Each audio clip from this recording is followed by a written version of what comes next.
Vidéo très intéressante puisqu'elle va répondre à cette question que beaucoup se posent concernant le coaching en se disant est-ce que ce ne serait pas une nouvelle arnaque, un nouveau Far West pour se faire de l'argent, etc. Donc j'aimerais te donner 3 éclaircissements très clairs concernant le coaching afin que tu puisses comprendre ce qu'est le coaching.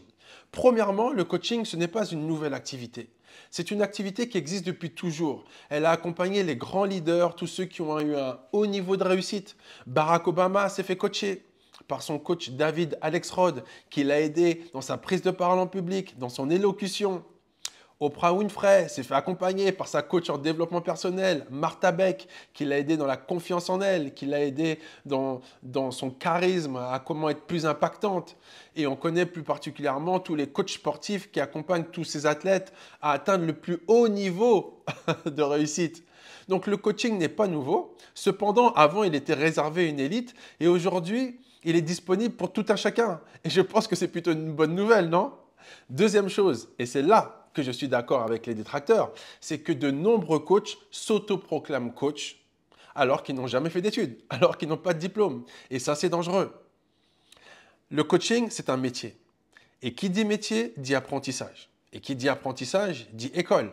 C'est-à-dire qu'un coach doit être diplômé. Il doit être passé par une école sérieuse qui l'a diplômé, qui l'a certifié, afin d'être sûr que ce coach est en mesure d'accompagner des personnes. Et la troisième chose, c'est que le coaching, personnellement, m'a réellement aidé dans ma vie et plus particulièrement par rapport à un complexe que j'avais qui était le manque d'organisation. J'étais complexé dans mon activité professionnelle parce que je n'arrivais pas à faire certaines tâches en particulier. Et le coaching m'a appris à découvrir qui j'étais. Il m'a appris vraiment à me révéler. J'ai appris dans le coaching ce que je savais faire, mes compétences, mes dons, mes talents, et j'ai aussi pu identifier mes limites. Et ça a vraiment tout changé dans ma vie, en fait, de savoir qui je suis, de savoir où est-ce que je suis bon et où est-ce que je ne suis pas bon. Ça fait qu'aujourd'hui, je ne suis plus complexé sur ce que je ne sais pas faire, mais je me concentre tout simplement sur ce que je sais faire. Et ça, c'est une réelle libération. Donc voilà, j'espère que j'ai été clair sur ces 3 points. N'hésite pas à revenir vers moi si tu as d'autres questions. À bientôt. Ciao.